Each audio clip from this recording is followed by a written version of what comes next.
네, 오늘도 정말 많은 분들이 또 시작 전부터 전화 주고 계시는데요. 저희와 함께 하실 수 있는 방법 소개해 드릴게요. 전화번호는 02-2000-4919 그리고 문자는 샵 2034로 활짝 열려 있습니다. 이쪽으로 고민되시는 종목 그리고 매수가 비중 보내주시면 저희가 친절하고 또 냉철한 상담 도와드리도록 할게요. 네, 그럼 바로 첫 번째 시청자님 모셔보도록 하겠습니다. 시청자님 안녕하세요. 안녕하세요. 네, 수고 반갑습니다. 많으십니다. 감사합니다. 오늘 네. 어떤 종목 고민되실까요? 네오셈 네. 상한가 근접해서 내일을 보고 들어갔거든요. 네. 네, 20% 6,000원에 들어갔어요. 6,000원에 들어가셨고요. 네, 우리 시청자분 승부수이시네요. 그러니까요. 네. 네. 그래도 어쨌든 뭐 수익권이시니까 내일도 추가적으로 상승이 나올 수 있을지 한번 여쭤보도록 할게요. 네오셈에 네. 대한 의견 준비되셨으면 네 분 팻말 바로 들어주시죠. 과연 역시나 네. 올금정이 나왔어요.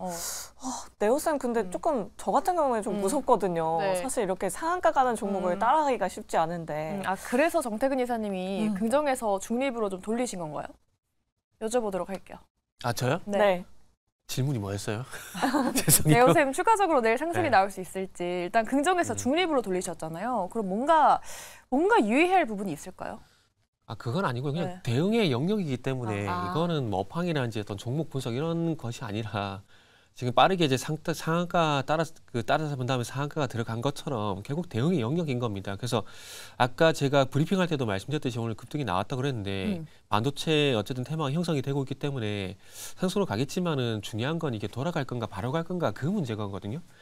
근데 지금 고용이란 종목을 좀 말씀드렸잖아요. 고용이란 종목을 좀 말씀드렸는데 고용 같은 경우도 아시겠지만 상한가 이후에 급등이 나왔었고 그런데 오늘 조정이었었군요. 죄송합니다. 아까 잘못 말씀드렸네요. 조정이 나왔는데 지금 어쨌든 고용 같은 경우는 어쨌든 갭 나오고 상승을 갔거든요. 그런데 네오셈 같은 경우는 아마 오늘 갭으로 출발한 게 아니라 하락 출발하고 난 다음에 밀어 올렸기 때문에 제가 맞출지 모르겠지만 아마 내일 하락 출발하지 않을까 생각이 드는데 중요한 건 하락 출발하고 난 다음에 10시 반 전후로 해가지고 오늘 종가인 6,120원을 뚫고 올라가게 된다라면은 아마 좀 시세가 최소한 그래도 한 15% 이상 나지 않을까라는 그런 생각이 좀 먼저 들고 있거든요. 물론 제가 틀릴 수도 있습니다. 틀릴 수 있는데 지금 어쨌든 상한가 만든 그 전 과정을 보게 된다라면 좀 그런 생각이 들어서 일단 말씀드릴 수 있을 것 같아요. 그래서 지금은 네오셈이 좋다 안 좋다를 얘기하는 건 큰 의미가 없다라고 생각이 듭니다. 그러다 보니까 대응의 영역 차원에서 그렇게 말씀을 드리는 거니까 만약에 제 예상대로 진짜 하락 출발하고 난 이후에 전일 종가 돌파 시도가 나오게 된다라면은 어쨌든 10시 전후로 해가지고 돌파가 이루어지게 된다라면은 일단 장 후반까지 한 15% 정도 일단 종가 보고 한번 단기적으로 보시는 게 좀 좋을 것 같은데 그게 아니라면은 일단 오늘 종가 근처에서 그냥 빠르게 매도를 했다가 다시 한번 재매수하는 쪽으로 일단은 하는 게 좋지 않을까. 그래서 시나리오를 1, 2로 나눠서 일단 말씀드려봐야 될 것 같습니다. 그리고 죄송하지만 다시 말씀드리지만 요거는 대응 영역이기 때문에 내일 어떻게 출발하는지에 따라서 대응은 또 달라질 수밖에 없다는 점을 좀 유의하셔가지고 내일 좀 대처를 좀 잘했으면 좋겠다라고 좀 마무리하도록 하겠습니다. 단기적으로는 일단은 뭐 내일 어떻게 출발하는지 내일장 주가 흐름이 좀 중요하겠네요. 네, 네오셈 관심 있어하는 시청자분들도 꽤 많이 계신 맞아요. 것 같아요. 오늘 또 이런 기사를 봤는데 뭐 제2의 한미반도체가 될 거다. 네오셈이 이런 기사를 봤거든요. 네. 굉장히 자극적인 기사 제목이어서 네오셈 관심 갖고 계신 분들도 참 많으실 것 같은데 이성우 이사님 통해서 한번 들어볼게요. 네오셈 지금이라도 관심 가져봐야 할 시점인지 추가적인 수익 낼 수 있을까요? 지금 관심을 가질 게 아니라 추후에 가져야 하고 한미반도체처럼은 될 수가 없습니다. 구조상. 증설을 10배 정도 더 해야 돼요. 그 부분을 기억을 하시면 되겠고요. 그다음에 CXL 기술 같은 경우가 2028년 기준까지는 연평균 20% 성장을 할 수 있는데 아직 구체적인 상용화가 안 됐습니다. 지금 시장의 단면입니다. 이 부분은 개별적인 이슈 같은 경우 한 2028년, 2030년에 구체적으로 성장이 나올 수 있는 그런 하나의 요소를 미리 다 가지고 온 거예요. 온 디바이스 같은 경우도 내년에 이제 시작이 되는 거지 지금 시작된 점은 구체적으로 없습니다. 시장이 커지는 건 맞습니다. 연평균 20% 성장이 나오는 산업은 성장 산업으로 우리가 주도주구는 갖추고 있는데 실제 이 부분의 진행 같은 경우도 우리나라 기업들 같은 경우는 파이가 아직 크지 않습니다. 이 부분을 기억을 하셔야 됩니다. 내일 갭 상승이 나와요. 만약에 여기에서 시가총액 3천억 기준까지 올라가면 오버페이스입니다. 그러면 반드시 매도를 하셔야 된다는 점을 강조드리고 지금 시장에 휘둘리면 안 돼요. 개별적인 종목 같은 경우가 미리 여기에서 실적들을 가장 베스트 케이스들을 가져와서 지금 종목들이 움직이거든요. 그렇다 보니까 자칫 여기에서 신규 매수하면 고점 매수가 될 수 있습니다. 이 부분을 꼭 기억을 하셔야 되겠습니다. 네, 그렇죠. 네오셈 오늘 종가 기준 시총이 1,900억 원 가량인데 3,000억 가량 되면은 그때는 고점인 것 같다라고 이렇게 말씀해 주셨습니다. 네오셈 관심 갖고 계신 분들도 잘 참고해 보시면 좋을 것 같습니다. 네, 네오셈에 대한 상담 도와드렸고요. 저희 다음 시청자분도 바로 만나보도록 할게요. 시청자님 안녕하세요. 예, 안녕하세요. 네, 반갑습니다. 네, 반갑습니다. 네, 우리 시청자님 어떤 종목 들고 계실까요? 네, 저는 카카오 아우. 89,000원 10%인데요. 네. 계좌가 2개거든요, 사실은. 아, 근데 하나는 너무 높아서 좀 힘들 것 같고, 이건 언제쯤 추가 매수해서 좀 사실 빠져나오고 싶어가지고. 추가 매수를 하실 의향도 있으신 거군요. 네, 하나는 나와야 될 것 같아가지고요. 네, 네. 알겠습니다. 지금 현재가가 궁금해서요. 5만 원대인데 89,000원에 네. 갖고 계신다고 합니다. 음. 추가 매수를 해야 될지 한번 여쭤보도록 할게요. 카카오에 대한 의견, 팻말 준비되셨으면 바로 들어주시죠. 의견이 사뭇 나뉘네요. 그러니까요. 아마 시청자님 매수가를 보니까 정말 오래 가지고 계셨던 것 그러니까요. 같은데 지금이라도 매도를 해야 하는 건지 정재훈 대표님께 한번 여쭤보도록 하겠습니다. 예. 단가가 일단 9만 원 언저리예요. 추가 매수를 하기에는 이미 좀 늦었다라는 말씀을 좀 드리고 싶고요. 또 두 번째는 카카오하고 경쟁사로 볼 수 있는 부분들이 네이버거든요. 카카오 같은 경우 문어발식 확장이 좀 상당히 많죠. 거기에 따른 리스크는 분명히 좀 감안을 하셔야 될 것 같고요. 그런 면에서는 네이버가 좀 더 유리하지 않나라고 좀 보여지고, 어떤 기업의 펀더멘탈적인 거나 밸류를 따져봐도 카카오보다는 네이버가 조금 더 괜찮지 않을까라는 좀 생각을 해요. 그러면 결국은 카카오 좀 매수할 부분들을 갖다가 추가 매수를 하지 말고 오히려 네이버를 좀 매수를 하시는 게 어떨까라는 점을 좀 말씀을 드리고 싶고요. 정 추가 매수를 하고 싶다라고 하게 된다라면 4만 원대 중반짜리 때, 그러니까 차트를 좀 보시면 이 46,000원짜리 때 45,000원 이하 이 부분까지는 다시 한 번쯤은 내려올 수 있을 거라고 좀 생각을 하고 있어요. 우선 가격적인 조정은 다 끝났다라고 보여주는데, 가격 조정이 끝나면 기간 조정으로 좀 들어가야 되거든요. 그럼 일단 하락 추세 때는 벗겼기 때문에 지금 구간에서 이제 비추세 구간으로 좀 들어가는 그런 상황들이에요. 길게 보게 된다라면 6만 원대 중후반짜리 때까지는 볼 수가 있을 것 같은데, 여기에서 바로 상승이 나오기에는 조금 부족하지 않나라고 좀 보여지거든요. 그렇기 때문에 한번 눌러줬을 때, 만약에 46,000원에서 45,000원 그 자리대에 왔을 때 추가 매수를 한번 고민을 해보시는 게 좀 좋을 것 같고, 만약에 한다라면, 그리고 나서 시간이 좀 걸리겠지만 뭐 매도를 하게 된다면 6만 원대 중반 정도에는 매도를 할 수 있지 않을까라는 좀 생각이 듭니다. 그 점 좀 참고를 하시면 좋을 것 같고, 저는 카카오를 추가 매수를 해서 단가를 낮추는 것보다는 차라리 네이버를 좀 매수를 하시는 게 좀 더 좋지 않을까, 그 점까지 좀 말씀드리도록 하겠습니다. 카카오에 대한 상담이 들어오면은 대부분 좀 비슷한 의견이신 것 같긴 해요. 맞아요. 네. 뭔가 카카오보단 네이버가 낫다. 그리고 카카오를 굳이 추가 매수하기보다는 다른 종목을 눈여겨보자라는 의견 많이 드리니까요. 네. 우리 시청자분 좀 마음 아프시겠지만 잘 참고하셔서 현명한 판단 내리시길 바라겠습니다. 네, 이렇게 카카오에 대한 상담 들어봤고요. 내 종목도 이렇게 상담 받고 싶으시다 하시는 분들 아래 나가고 있는 전화번호 그리고 문자 메시지 이용하시면 편리합니다. 네 분의 전문가가 꼼꼼하고 자세하게 상담 도와드리도록 하겠습니다. 네, 저희 다음 시청자분도 바로 만나보도록 할까요? 시청자님 안녕하세요. 안녕하세요. 반갑습니다. 네, 반갑습니다. 시청자님. 네. 네, 오늘 어떤 종목 고민되실까요? 갤럭시아 SM이요. 매수가랑 비중은요? 2,900원에 30%인데 제가 매도를 놓쳤어요. 일하다가. 네. 아이고. 그래서 다시 갈 수 있을지 여쭤보고 싶어서 했습니다. 네, 알겠습니다. 시청자님, 갤럭시아 SM 최근에 이 STO 모멘텀 받으면서 맞아요. 4,000원대까지 올랐는데 매도를 아쉽게 못하셨다고 합니다. 제가 다 안타까운데 네 분 통해서 다시 한번 갈 수 있을지 들어보도록 할게요. 네 분 준비되셨으면 팻말 들어주시죠. 오, 네. 긍정 의견이 그래도 있습니다. 네. 예병군 대표님께 한번 여쭤보도록 할게요. 네. 좀 거래량이나 뭐 기술적 분석이나 뭐 4,000원대까지는 아니더라도 시청자님 수익 좀 챙기시고 나올 수 있을까요? 그렇죠. 일단은 이 갤럭시 SM이 이제 이렇게 주가가 급등이 나온 요인을 먼저 좀 살펴보면 결국 STO 관련주로 엮였기 때문에 주가가 급등이 나온 거죠. 근데 STO는 제가 늘 말씀드렸다시피 시장은 늘 새로운 인물, 지금 최근에 이제 증시에서 반기는 가장 새로운 인물은 한동훈 장관입니다. 그죠? 정치권 테마로 봤을 때. 그쪽이 제일 강했죠. 그리고 새로운 모멘텀, 새로운 이슈 이런 것들을 증시는 굉장히 반겨요. 근데 이제 STO가 새로운 모멘텀이고 새로운 증시 이슈죠. 그 때문에 훅 떴지만 결국은 이제 다시 조정은 나올 수밖에 없어요. 주가라는 게 계속 올라갈 수는 없거든요.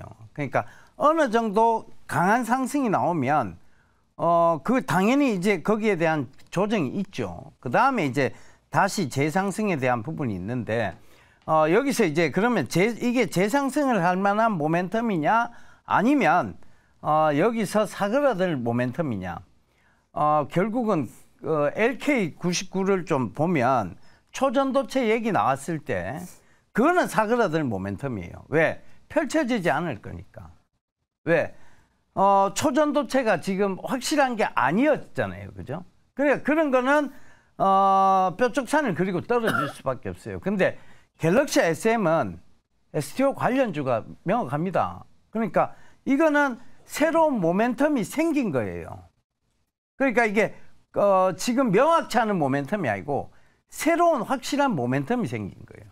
그러면 지금은 뭐 애석합니다만은 다시 상승했을 때 이게 저항대가 분명한 건 있어요. 지금 이게 주봉 차트를 잠깐 보시면 여기서 항상 막혔거든요. 3,500원 선에서 항상 거기 오버슈팅이 나왔더라도 또 밀리고 또 밀리고 또 밀리고를 반복했습니다. 그러니까 이게 강한 저항대가 될 수밖에 없는데 이 강한 저항대가 이번에 STO 관련해서 저는 분명히 뚫어낼 수 있을 것이라고 보고 있어요. 왜? 그전에는 사그라들 모멘텀이었고 지금은 사그라들거나 소멸되는 모멘텀은 아니란 얘기죠. 그걸 참고해 보셔야 될 것 같아요. 네. 그런 확실한 STO 관련주이기 때문에 근데 이게 단기간에 좀 없어질 만한 모멘텀은 아니니까 조금 더 지켜볼 만하다라고 말씀해 주셨네요. 네, 그럼 주의해야 할 점은 없는지 정태근 이사님께 한번 여쭤보도록 할게요. 지금 유튜브 채팅창에는 오늘 되도록 중립 퇴근으로 가보죠라고 이렇게 댓글을 남겨주셨는데 네. 갤럭시 SM은 부정을 들어주셨어요. 다시 올라올 수 있는 가능성 없는 걸까요, 이사님? 채팅하다 걸렸네요. 그 STO 시장이 열리겠죠. 그리고 이제 뭐 NFT 같은 경우는 뭐 세금 안 낸다는 얘기도 뭐 이렇게 조금씩 나오고 그러던데 그렇게 본다면 새로운 시장이 열리는 건 맞는 것 같아요. 새로운 시장이 열리는 건 맞는 것 같은데 우리가 STO를 가상화폐와 좀 연결시켜서 좀 보자고요. 민간에서 이제 제도권으로 들어가게 되면서 얼마만큼 정부에서 활성화를 시킬 것이냐 이게 관건이고 조각 투자에 관심이 분들이 상당히 많고 미술품 투자에 관심이 상당히 많기 때문에 아마 활성화는 될 겁니다. 활성화는 될 건데 여기서 중요한 건 누가 돈을 벌 것인가 그게 저는 관건이라고 보거든요. 그러니까 우리가 비트코인이라든지 뭐 이더리움이라든지 시장이 상당히 좋았었잖아요. 좋았었는데 관련된 종목들이 주가가 계속 갔을까요? 아니거든요. 근데 또 누가 돈을 벌었느냐? 결국 가상화폐 거래소가 돈을 벌었어요. 영업이익률 88% 나올 정도로. 그래가지고 뭐 여담이지만 뭐 강남에 부동산 사고 그러던데 그럼 STO 시장이 열리게 되면은 그럼 STO와 관련돼가지고 누가 돈을 벌 것인가? 이게 결국 플랫폼이 돈을 벌 거거든요. 지금 카카오가 플랫폼 사업을 하고 있잖아요. 돈 잘 벌었잖아요. 어쨌든 지금은 말이 많지만 STO하고 NFT도 마찬가지라고 봅니다. 결국 어디서 거래를 하게 되고 그 거래소 수익을 누가 먹을 건가? 이게 관건에 봐지는데 그러다 보니까 갤럭시 SM이라든지 서울옥션이라든지 이런 것들은 뭐 핀거 정도가 연관성이 있다 봐야 될 거 아니에요. 플랫폼 구축 관련돼가지고 연관성이 있으니까 있는 게 보는데 뭐 지금 뭐 갤럭시 SM, 뭐 서울옥션 같은 경우는 어쨌든 STO를 어쨌든 뭐 그 증거 신고서를 내게 해서 발행한다. 제가 볼 땐 그 이슈 때문에 올라갔다고 봅니다. 그러다 보니까 결국 발행 산하가 돈을 벌기보다는 앞으로는 스스로 이제 거기서 거래해주는 플랫폼으로 돈을 번다는 관점에서 보게 된다면은 시장은 열리겠지만은 시장 열리는 어떤 기대감들 때문에 갤럭시 SM이라든지 서울옵션이 갔다고 생각이 들어요. 그렇게 본다라면은 최근에 2,900원을 사시고 난 다음에 4,000에 못 판 게 저는 개인적으로 너무나 아깝다라는 생각이 좀 듭니다. 그러다 보니까 아마 4,000에서 3,500원이 되고 3,200원이 돼도 먹었던 게 아까워서 아마 제가 봤을 때 못 팔았다고 봐요. 그런데 2,900원 근처까지 오니까 이제 이게 본전에 팔아야 되나 또 그 생각이 드는 거죠. 근데 또 만약에 손실을 하잖아요. 그러면 그동안 수익 났던 게 아까워서 못 팔게 됩니다. 이게 제가 경험이 있어서 말씀을 드리는 거예요. 그래서 지나간 버스가 다시 버스가 오겠지만은 그럼에도 불구하고 요거는 막차를 놓쳤다라고 보시는 게 저는 맞다라고 봅니다.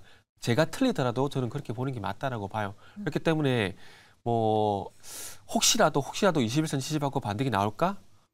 그런 기대할 수 있을 것 같아요. 할 수 있지만은 그렇게 될 가능성도 있는 거고 제가 드린 말씀대로 될 가능성도 분명히 있는 거거든요. 근데 저는 개인적으로 어쨌든 이 시장 열린다는 기대감에 의해서 들썩거렸던 것들이기 때문에 그리고 최근에 시장이 또 아시겠지만 쓰나미가 빠르잖아요. 그래서 그런 측면들 때문에 쏠림 현상의 어떤 상승 그런 부분들이 있기 때문에 이런 현상이었다고 보시고 다음에 이런 종목들이 왔을 때는 잘 팔아야 될 생각을 하고 적어도 저는 매수가 이상에서 잘 팔고 나와가지고 다음에 다른 종목이 됐던 들어갈 기회 비용을 안 날리셨으면 좋겠다라는 말씀을 좀 드리고 싶네요, 저는. 네, 우리 시청자분 매도 타이밍 놓치셨지만 그래도 약간은 약수일권이니까요. 네. 두 분 긍정 그리고 부정 의견 잘 참고하시면서 좀 현명한 전략 세워보셨으면 좋겠습니다. 네, 그럼 계속해서 경로를 바꿔서 이제 문자 상담으로 넘어가 보도록 하겠습니다. 9857번님께서 LS 전선 아시아를 가지고 계신데요. 매수가는 19,140원에 비중은 70%나 가지고 계십니다. 목표가와 손절가 그리고 주가 흐름 어떻게 보시는지라고 이렇게 문자 메시지 보내주셨어요. 비중이 70%로 정말 높으시고 네. 지금 이제 많이 올라와서 18,000원대인데 최근에 들어가셨나 봐요. 네. 좀 물리셨는데 한번 여쭤보도록 할게요. LS전선 아시아는 어떤 전략 필요할지 네 분 팻말 바로 들어주시죠. 일단 부정. 네. 의견이 좀 많이 나뉘고 있네요. 그러니까요. 정재훈 대표님이 부정을 정말 빠르게 들어주셨어요. 지난번에 LS 머티리얼즈와 뭔가 주가를 같이 봐야 한다라고 이렇게 코멘트 맞아요. 해주셨던 기억이 나거든요. 머티리얼즈 날아가고 있잖아요. 네. LS 머티리얼즈가 상장을 하면 LS전선 아시아는 차익을 하시라는 말씀을 좀 드렸을 거예요. 아마 이게 상장 전이었으니까 12월 초에 하셨던 건데 이 프로그램 안 보신 것 같아요, 이분은. 맞아요. 2만 원은 넘어갈 것 같은데 그 부분들에 있어서는 일단 상장을 하게 되면 차익 관점으로 좀 보고 빠져나오는 게 좋다라는 점을 좀 말씀을 드렸는데 보통 자회사를 보유하고 있는 기업이 자회사가 상장을 하게 되면 그 모회사 같은 경우는 주가가 좀 소멸되는 그런 모습들이 좀 나옵니다. 물론 LS그룹 자체가 사업에 대한 영역을 확대를 하면서 몸집을 좀 크게 키우고 있는 그런 사항들은 맞지만 지금 현재 LS전선 아시아 같은 경우는 이격이 좀 과도하게 벌어져 있는 그런 사항들이에요. 여기에서 만약에 좀 조정을 받게 된다라면 조금 더 조정을 좀 받을 수 있지 않을까라고 좀 보여지는데 18,000원짜리대가 깨지게 되면 조정폭은 조금 더 나올 수 있지 않을까라고 좀 보여지고요. 그럼 아마 그 얘기를 좀 할 거예요. 이 기업이 좀 괜찮고 성장을 할 수 있고 이런 얘기를 하게 되면 여기서 또 이제 그럼 중장기로 가져가면 어떻겠느냐라고 또 물어보실 수가 있을 거예요. 네. 만약에 여기가 상투라면 이격을 좁히는 그런 과정들을 보이게 된다면 적어도 16,000원 이하때까지 좀 밀릴 수가 있습니다. 적어도 또 비중이 또 70% 상황이 있기 때문에 18,000원을 리스크 관리 자리대로 좀 잡아놓고 보시는 게 좀 좋을 것 같고요. 반등이 나오게 된다면 매수가 위로는 다시 한번 움직일 겁니다. 19,400원, 500원 그 이상 자리대까지는 올 수가 있을 것 같거든요. 그러면 거기에서는 매도를 하시고 차라리 다른 종목군들을 좀 보는 게 더 좋지 않을까. 정 살 거 없으면 이 회사 LS 계열사죠. LS나 LS 일렉을 보시는 게 좀 더 좋지 않을까. 거기까지 좀 말씀드리겠습니다. 네. 계열사 내에서 차라리 다른 업종을 주목해 보면 좋을 것 같다라고 이렇게 말씀해 주셨는데 네. 그럼 의견 한 번만 더 들어보도록 할게요. 이성웅 이사님이 그래도 중립 남겨주셨거든요. 네.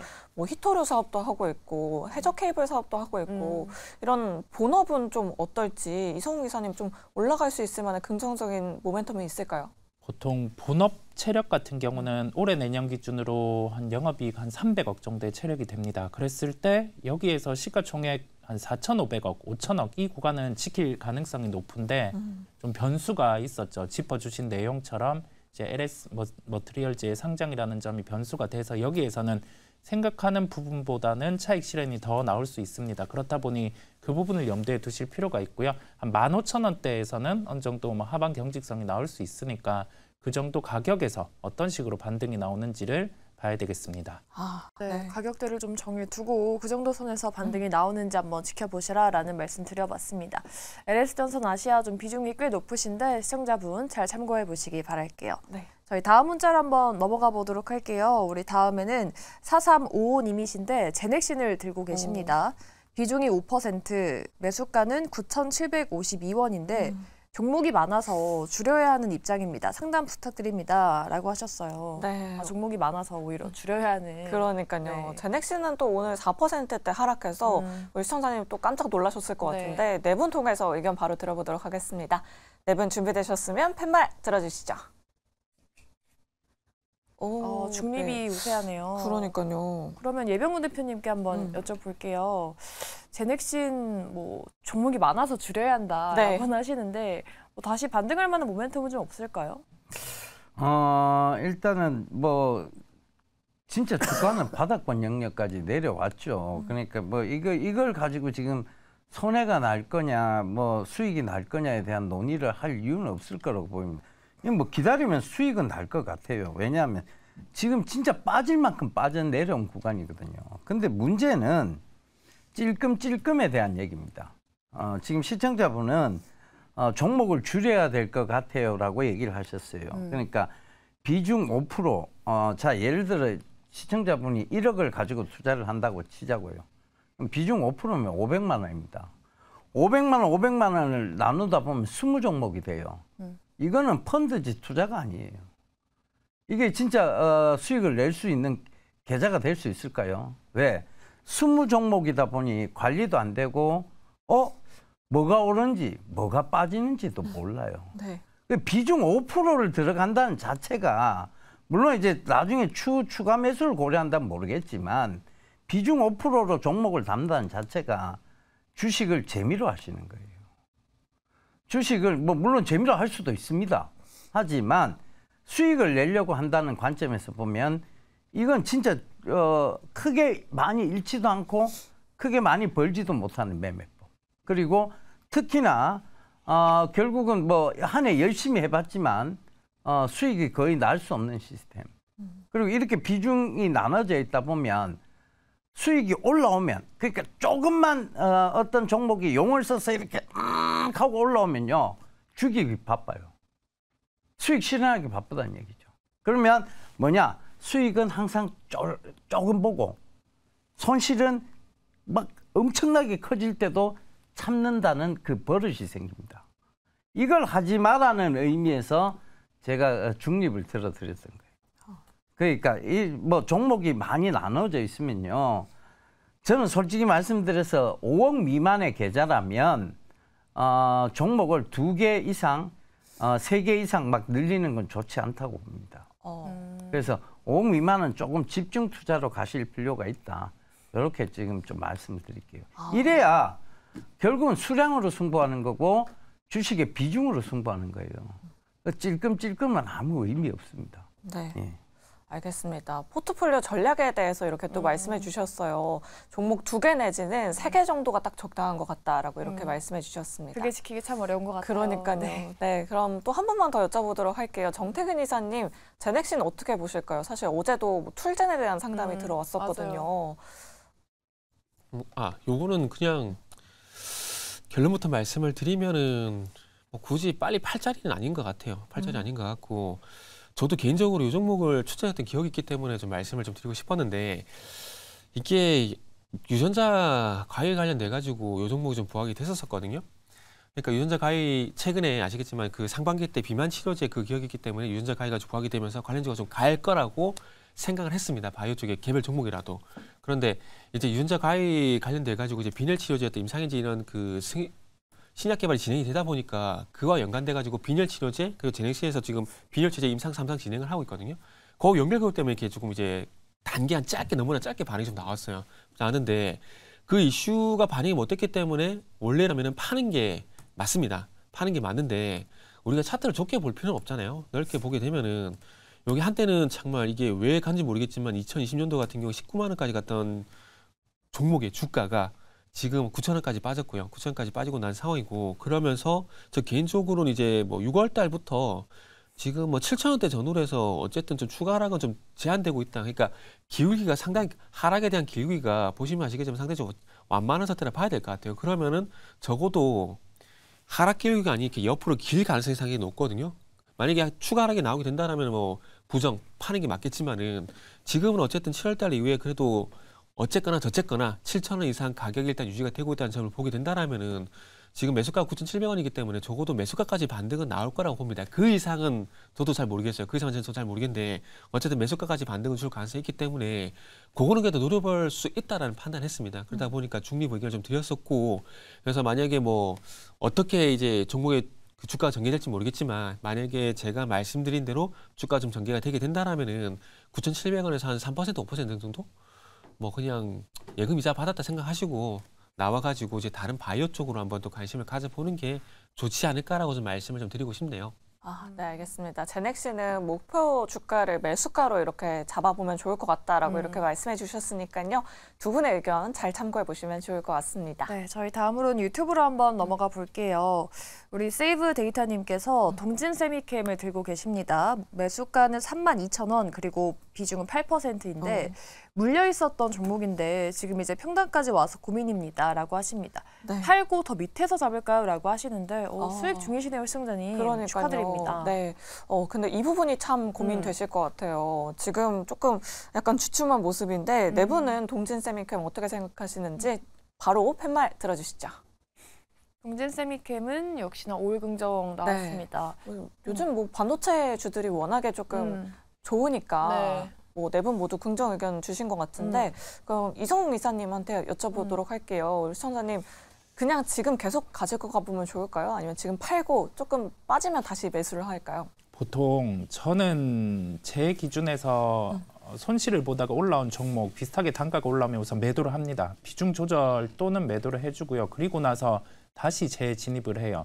그런데 보유하고 가는 케이스는 여기에서 제가 매수하는 시점 대비해서 실적이 확 달라지거나 아니면은 다른 주가가 상승할 수 있는 요소가 대입이 됐을 텐데 그런 부분은 크게 나타나지는 않고 있어요. 물론 밸류 매력이 있는 구간입니다. 그럼에도 불구하고 우선은 비중 조절 대응을 하고 충분히 지금 가격보다는 적어도 한 5% 하락한 가격에서는 매수의 기회를 줄 것으로 보여요. 그 부분을 크게 염두에 두실 필요가 있겠고 반도체 산업 같은 경우가 여기에서 뭐 적어도 한 10% 성장이 나온다고 하면은 동진 세미캠 같은 경우는 한 30% 정도의 추가적인 상승 여력은 존재를 합니다. 그럼에도 불구하고 비중 조절에 대응은 필요하다는 점을 말씀을 드릴게요. 왜냐라고 하면은 주가 같은 경우가 밀렸다가 계좌가 손실이 한 20-30% 확대가 됐다가 다시 이렇게 뭐 비슷한 매수한 가격대로 왔을 때는 보통 좀 시장이 살려주는 경우도 있습니다. 그런 부분을 감안을 했을 때 우리가 좀 비중 조절 대응을 하고 그리고 나서 좀 추가적으로는 가격 조정이 나왔을 때 매수를 대응을 하시는 게 낫다라는 결론입니다. 오히려 좀 조정이 나왔을 때 다시 매수하는 게 낫겠다라는 말씀 주셨네요. 그래도 시청자분 동진 세미캠으로 수익 내셨으니까요. 수익 축하드린다는 말씀 전해드리도록 할게요. 네, 이렇게 동진 세미캠에 대한 상담 들어봤고요. 계속해서 다음 상담 바로 이어가 보도록 하겠습니다. 시청자님 안녕하세요. 안녕하세요. 네, 반갑습니다. 오늘 어떤 종목 고민되실까요? 신성 델타테크요. 신성 델타테크요. 매수가랑 비중 어떻게 되실까요? 41,800원이고요. 10%예요. 걱정되네요. 오늘 많이 빠져서. 그러니까요. 오늘 또 12% 밀려가지고 고민되실 것 같은데 우리 시청자님 그 초전도체 관련 이슈로 들어가신 거죠? 네. 알겠습니다. 네 분께 바로 여쭤보도록 할게요. 이 신성 델타테크 과연 어떻게 해야 될까요? 네 분 팻말 바로 들어주시죠. 아쉽지만 올 부정이 나왔어요. 근데 사실 뭐 초전도체 사실이 아니다 이런 기사가 나왔지만 이제부터 어떻게 대응해야 할지가 또 중요할 것 같아요. 그러니까 정재훈 대표님께 여쭤볼게요. 제일 빠르게 또 보장을 들어주셨는데 네. 신성 델타테크는 그래도 본업에 대한 모멘텀도 있긴 한데 어떻게 대응을 해봐야 될까요? 신성 델타테크가 나쁜 기업이 아니에요. 상당히 좀 좋은 기업입니다. 저희가 2,000원대 장투했던 기업인데요. 이게 성장을 할 수 있었던 거는 LG 쪽 계열이에요. 그렇기 때문에 LG 쪽의 전기차 사업에 대한 부분들에 있어서는 신성델타테크가 많이 차지하는 부분들이 좀 많습니다. 근데 지금 그 통화 내용을 보다 보면 초전도체 때문에 좀 매수를 하셨다라고 좀 말씀을 하셨어요. 이게 상용화된들 그 되기까지 수없이 많은 시간이 좀 필요한 상황이에요. 그저 그 재료만 보고 좀 매수를 하신 부분들이 아닌가 싶고요. 개인적으로 11월 달에 저점 자리대가 31,100원이에요. 이 자리대는 지켜야 됩니다. 만약에 이게 깨지면 아마 3만 원 깨고 내려갈 가능성이 좀 높아 보이고요. 25,000원대 부근까지도 내려올 수 있습니다. 그렇기 때문에 31,000원이 이탈되게 된다라면 리스크 관리를 좀 하셔야 될 필요성이 있을 것 같고요.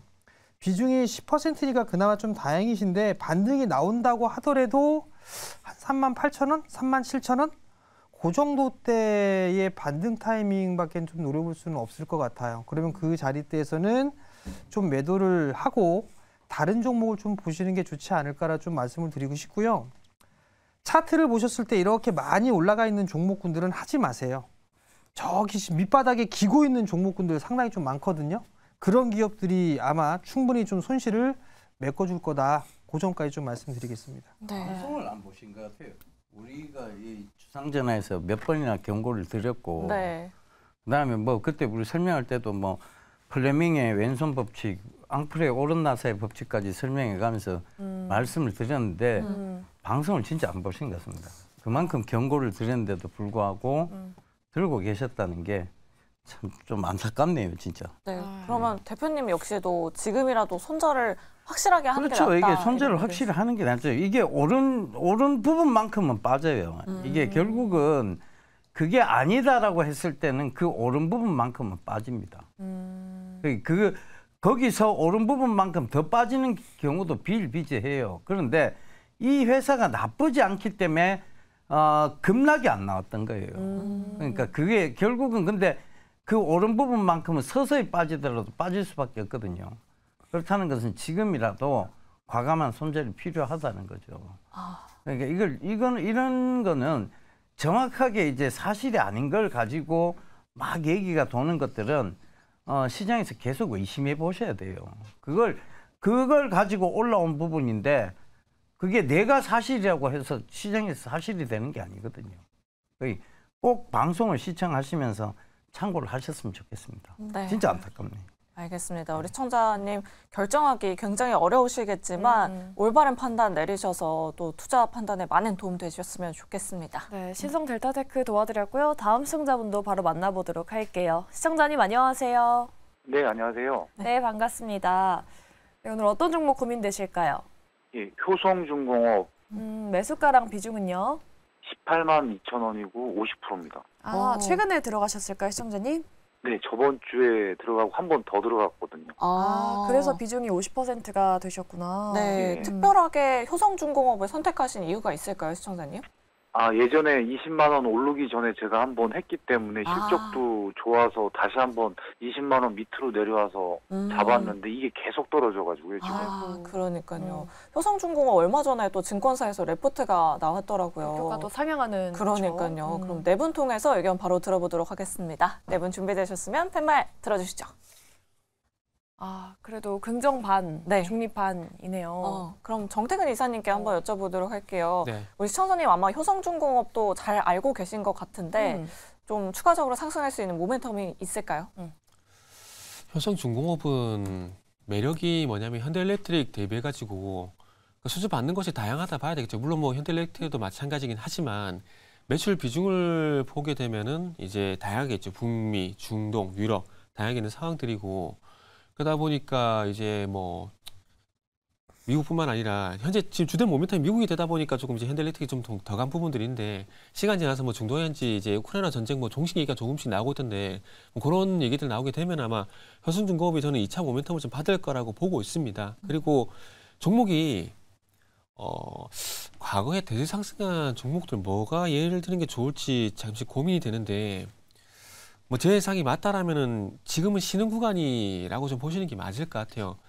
뭐 실적이란지 뭐 수주란지 이런 부분들은 뭐 말씀하신 거 보니까 저보다 더 잘 아실 까 생각이 들고 저만큼 알 거라고 생각했는데 그 내용들 자체는 근데 그 내용들을 가지고 어떻게 판단할 건가 지금 관건인데 일단 어쨌든 지금은 전반적으로 그러니까 이렇게 생각하시면 될 것 같아요. 항상 시장도 분위기라는 게 있거든요. 그러니까 예를 들게 되면은 상반기 같은 경우에 보시면 아시겠지만 뭐 챗GPT라든지 뭐 에코프로 그룹주라든지 그리고 전력기계라든지 화장품이라든지 대표적으로 CNC 인터넷이잖아요. 이런 것들이 이제 쭉 이제 추세적으로 가져가는 그런 분위기라면은 하반기 같은 경우는 뭐 최근에 예를 들게 되면 매일매일 테마주가 다 틀리잖아요. 주도주가 다 틀리잖아요. 그렇기 때문에 그런 거에 대비해서 일시적으로 좀 소외가 돼 있다고 생각을 하고 있습니다. 근데 다시 이제 뭐 이번 상반기 같은 주도주가 가는 그런 분위기가 나오게 된다라면은 제가 봤을 때 효성중공업 같은 경우는 간다라고 봐집니다. 단지 중요한 건 그런 아이디어를 가지고 있는 상황들 속에서 가격을 얼마만큼 버티고 인내를 할 건가가 좀 중요하다고 봐지거든요. 그러다 보니까 지금 차트를 좀 보게 된다라면 제가 볼 때는 지금 상한가 만들었던 자리 있잖아요. 상한가 만들었던 자리가 결국 10만 원이거든요.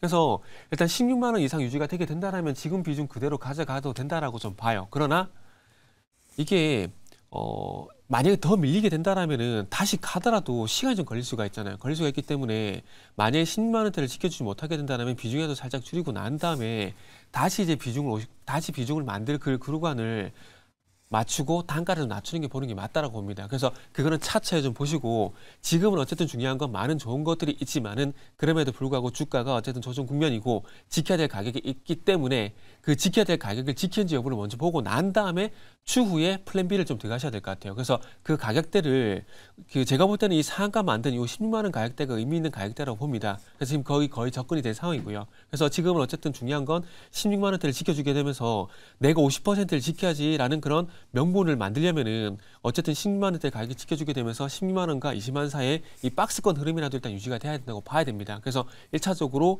16만 원대 가격대 지지 여부를 일단 먼저 보고 난 다음에 판단하자. 좀 이렇게 말씀을 좀 드리도록 할게요.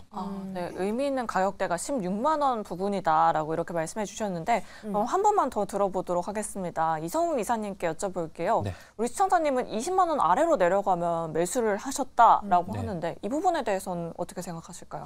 보통 그런 대응도 가능합니다. 가능하고 실적이 보통 역성장이 안 나오면 여기에서는 주가의 반등은 가능해요. 내년에 예상되는 영업이 한 4,400억 정도 체력을 가지고 있는데 그러면 시가총액 기준 2조까지는 체력은 열려 있어요. 그런데 왜 최근에 주가가 약하냐라고 하면 우리가 1월부터 주가가 오른 거를 보면 아직도 2배 이상은 올라 있어요. 그렇다 보니까 이 종목 또한 우리가 12월에 우리나라만의 특성인 양도세 이슈 같은 경우가 부각되는 구간 이 부분으로 받아들이시면 될 것 같아요. 지금부터 살펴볼 건 실적에 대한 역성장이 분기별로 나오는지 여부인데 그럴 가능성은 낮고 그다음에 특히 계절성이 있지는 않습니다.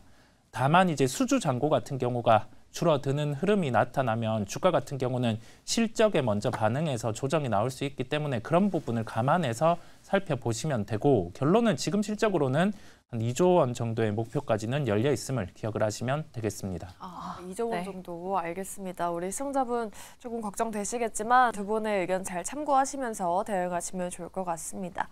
저희 다음 시청자분도 바로 만나보도록 할까요? 시청자님 안녕하세요. 네, 안녕하세요. 네, 반갑습니다. 한미반도체 63,000원 30%요. 네. 최근에 들어가셨나 봐요, 시청자님. 고점에 네. 들어가셨네요. 네, 한 달 정도 됐어요. 아이고. 목소리가 너무 안 좋아서 저희도 굉장히 아니에요. 네, 그럼 빠르게 여쭤보도록 하겠습니다. 한미반도체 어떻게 보시는지 네 분 팻말 들어주시죠. 네, 생각보다 의견이 좀 많이 엇갈리는 것 같아요. 그러네요. 네, 한미반도체 그럼 정태근 이사님께 한번 여쭤보도록 할게요. 워낙 또 반도체를 좋아하시니까 네. 내년까지 봐도 괜찮지 않을까요, 한미반도체는? 그죠? 실적 보게 되면은 내년 보는 게 맞는 거죠. 하나마이크론도 마찬가지고 이것도 마찬가지고 일단은 저는 간단하게 말씀드리고 다른 분 한 분만 더 해주세요. 네. 일단 제가 말씀드리고 싶은 건 딱 한 가지입니다. 올해는 HBM 기대감 때문에 많이 올라갔던 것들이고 그리고 이제 그 HBM3에 들어가는 본딩 장비 있잖아요. 그게 이제 8월달인가요? 그때 만들어가지고 9월달 첫 수주를 받았거든요.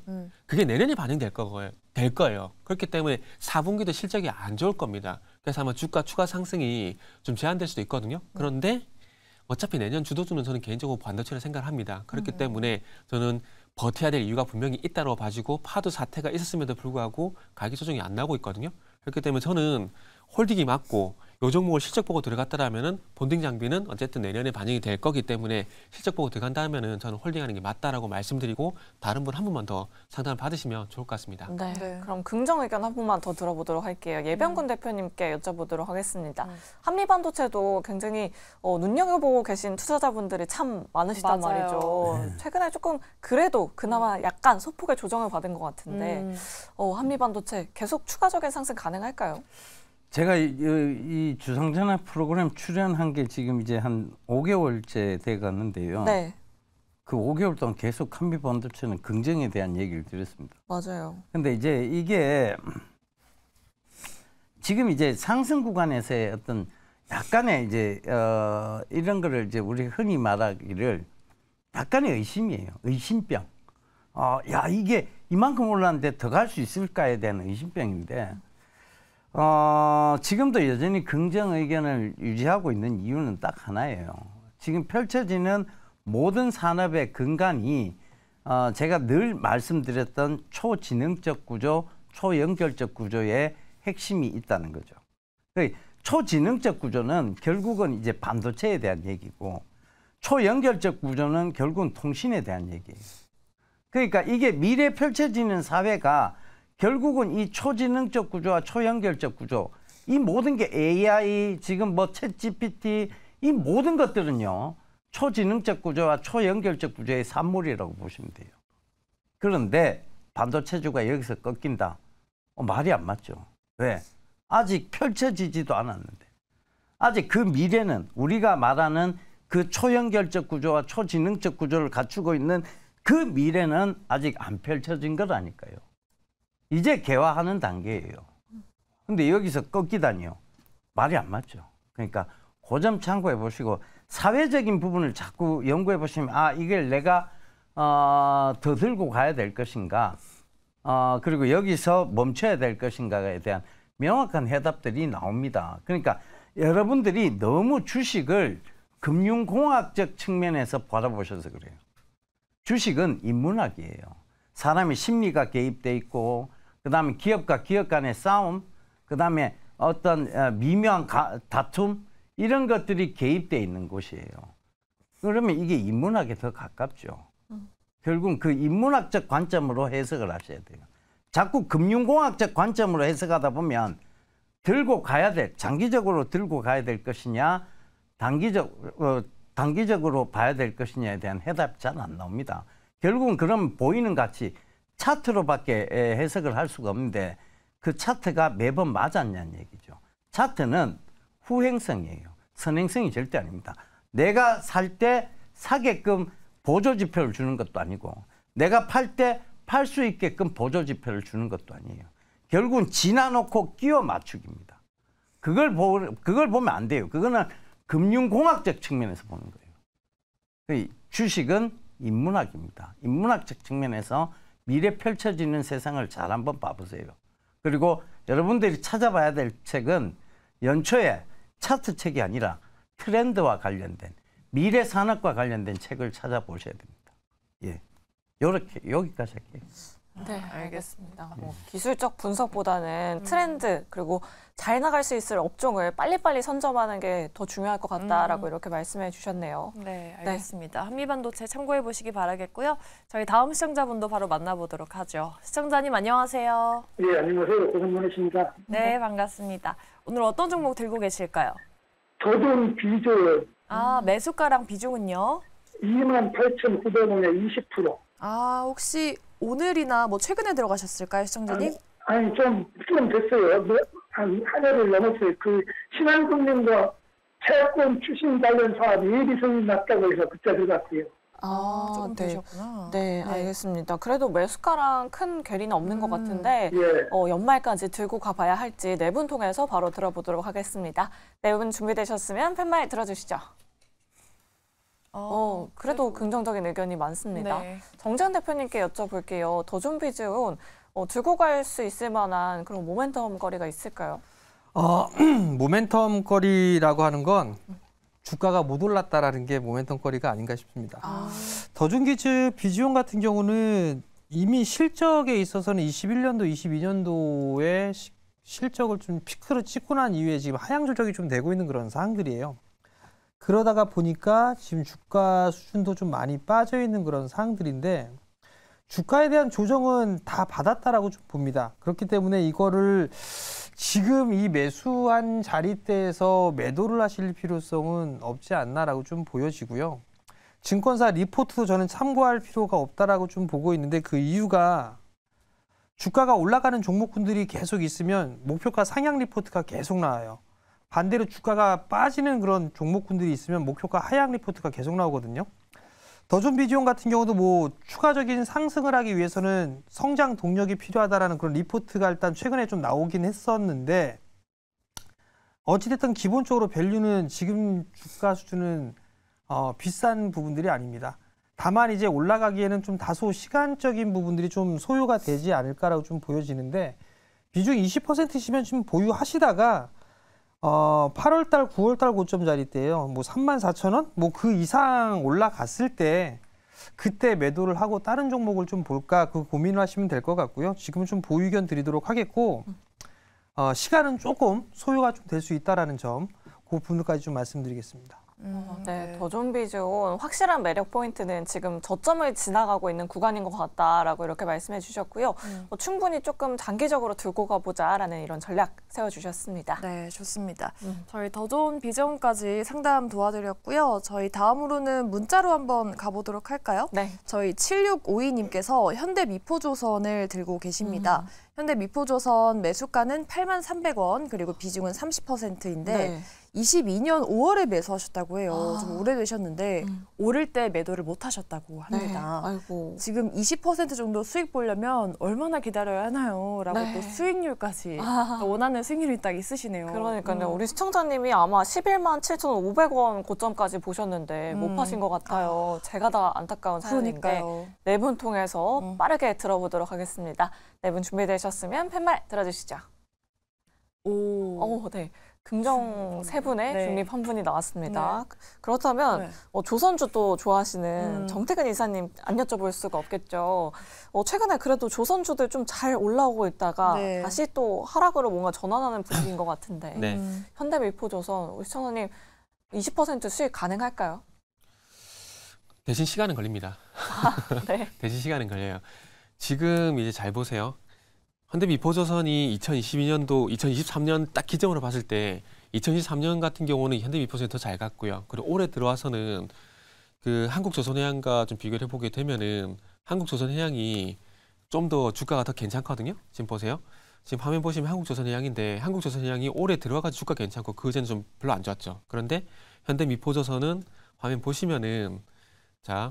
현대미포조선 같은 경우 차트 한번 보게 되면 지금 화면 보시면은 2020년도부터 해가지고 2022년도부터 괜찮았어요. 근데 지금 이렇게 왜 상반된 흐름이 나오냐면은 자 한국조선해양은 대형이라 보시면 되고 현대미포조선은 중소형이라 보시면 돼요. 그러면은 조선업종이 흑자를 턴어라운드 기준으로 보게 된다라면은 턴어라운드가 누가 먼저 됐을까요?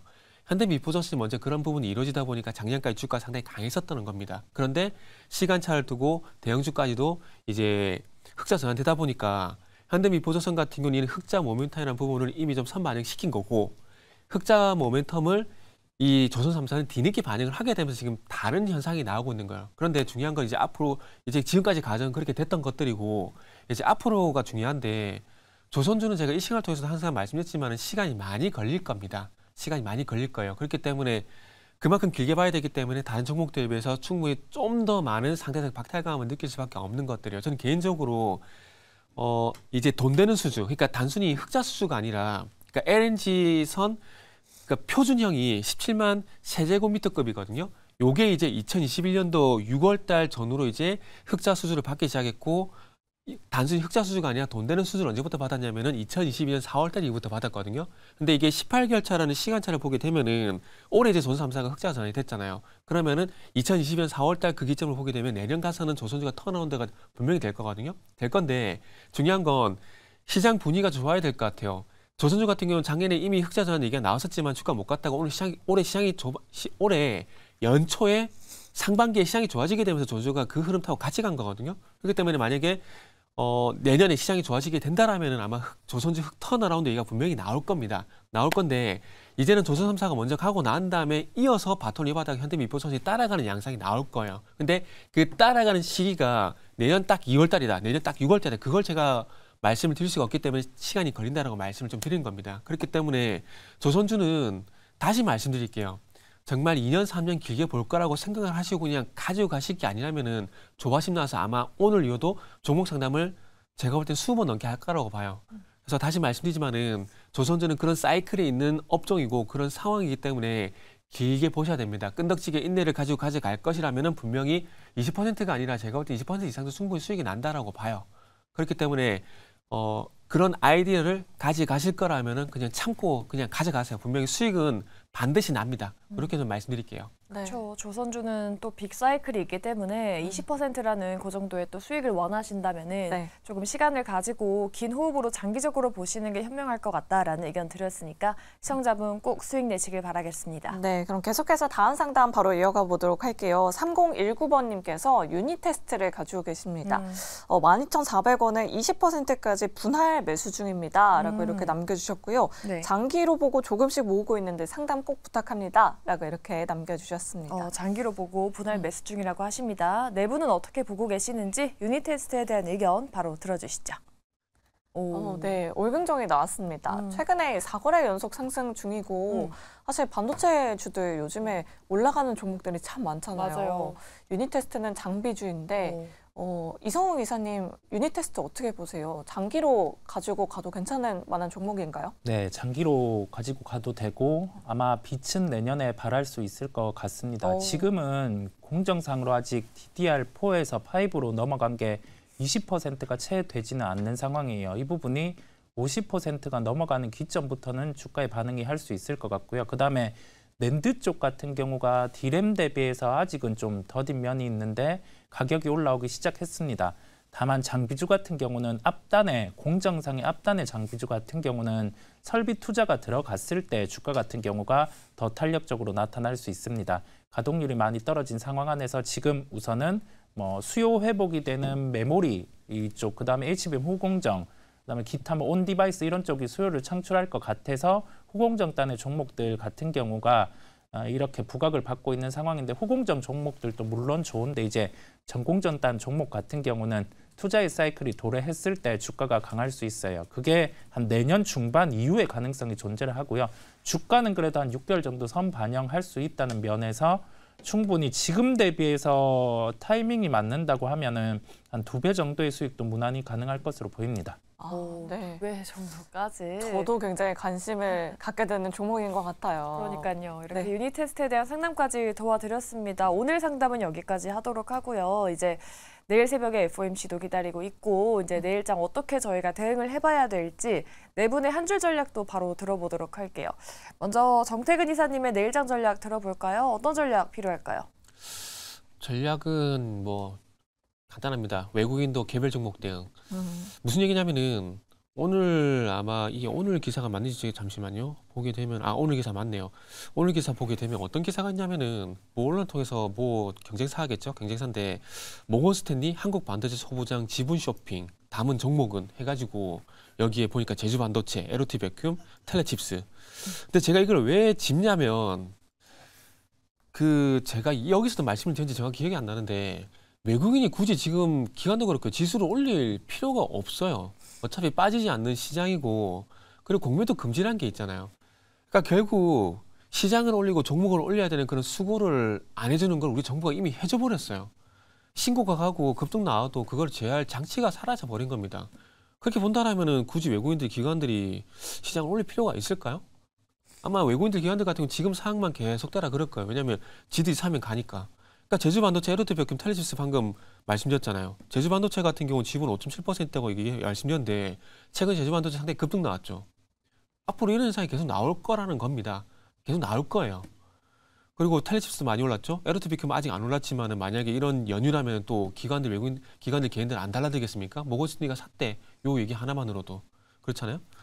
그러니까 지금 장세가 어떤 장세인지를 이 기사가 딱 보여주고 있다는 겁니다. 그래서 아마 이런 상황이 바뀌지 않게 된다면 뭐 내일장 전략은 제가 볼 때는 안 바뀔 것 같아요. 당분간 계속 뭐 개별 종목 등 똑같은 얘기를 리바이벌 할 것 같은데 뭐 그럴 수밖에 없는 것들이 방금 말씀드렸듯이 이런 현상이 계속 나오고 있기 때문에 뭐 지금 이제 빠르게 이제 매수매 하시는 분들은 상당히 즐겁고 재밌고 산타랠리 같은 시장일 겁니다. 근데 그 반대로 좀 끈덕지게 가져간 아까 현대미포소선 같은 종목 갖고 계신 분들은 상당히 곤욕스러울 거예요.